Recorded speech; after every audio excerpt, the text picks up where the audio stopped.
All right. Well, the question is how many people watched this fiasco this week? And they were having to rebound from, I believe last week was the record low ever in the normal time slot. So, how's the bounce? Was it like a rubber biscuit? Did it bounce back? Well, we shall find out. AEW Dynamite on TBS, Wednesday, September 10th, 2025, from 8 to 10:06 p.m. On average, watched by 584,000 viewers. Ooh, well, they bounced back up from four something back into the record lows that they have been achieving before they hit the real record low. So they're still down below 600 and down below their average. A 24% jump from last week's all-time low of 472. And for the trailing 4-week average, it's up 1% over 578. So that's the overall number. Let's get these quarter hours here. Lord. Jim, these were compiled by WrestleNomics. Quarter 1, 8 to 8:15 p.m. Bryan Danielson entrance. Josh Alexander versus Adam Page with picture-in-picture. 665,000 viewers. Ooh, again, they're not getting big lead-ins. They're not getting big first quarters like they used to. And this is, remember when we used to do the math where we would take out the first quarter to get a more accurate audience measurement? Because that was the first quarter was always an aberration. It was abnormally large from the Big Bang Theory or whatever. This is kind of more in line with what we were getting a couple of years ago. But apparently they've killed the Big Bang's business too. Well, it actually makes me wonder if there's a difference in the way things are being measured, because for a long time, the Big Bang Theory was going to 801. I feel like it ends a little closer to 8 here now than it used to. I don't know if that means anything. I don't know, but when you think about it, they ain't making no more Big Bang Theories, so people have seen it 17 times now. At some point, it's not I Love Lucy. It ain't gonna last forever. Well, Jim, quarter 2, 8:15, 8:30 p.m. The continuation of Josh Alexander versus Adam Page, and the post-match with the Page-Kyle Fletcher live promo. 636,000 viewers.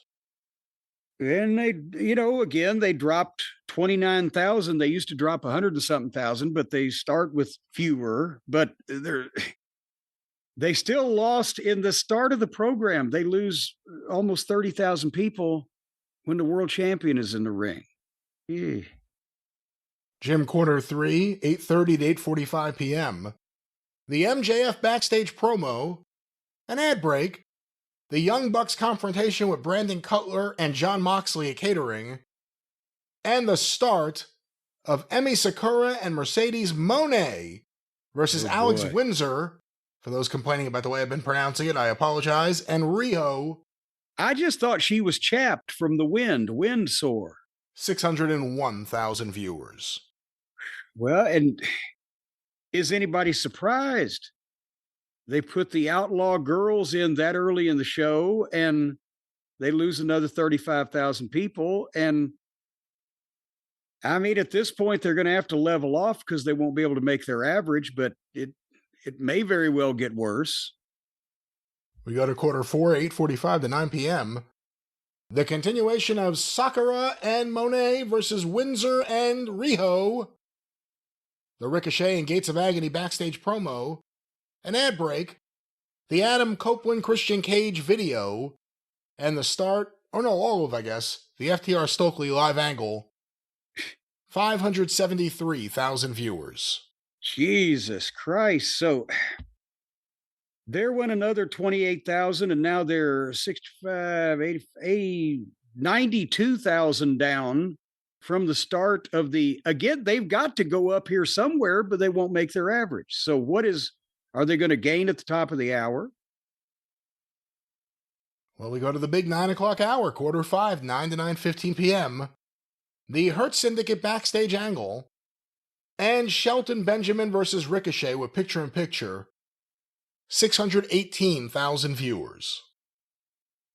Well, there you go.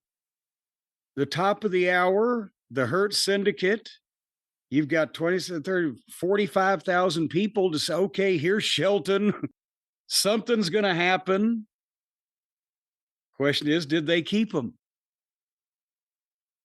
We go to quarter 6, 9:15 and 9:30 p.m. The continuation of Benjamin versus Ricochet, the post-match with the Hurt Syndicate and the Gates of Agony, an ad break, the Don Callis Kyle Fletcher backstage promo, and the start of Tony Storm versus Sky Blue, a picture-in-picture, 558,000 viewers. Ouch! Okay. Well, now we don't want to say that they just immediately all switched off, even though Shelton and Ricochet's match wasn't going on. But by the time they got to that outlaw girl shit, they just dropped them 60,000 people in 15 minutes. Jesus. All right. Did it pick up any for the titty stapling and the labia licking and all the things that went on? I don't think that went on. Quarter 7, 9:30 to 9:45 p.m. The continuation of Storm versus Blue. The post-match with the Triangle of Madness.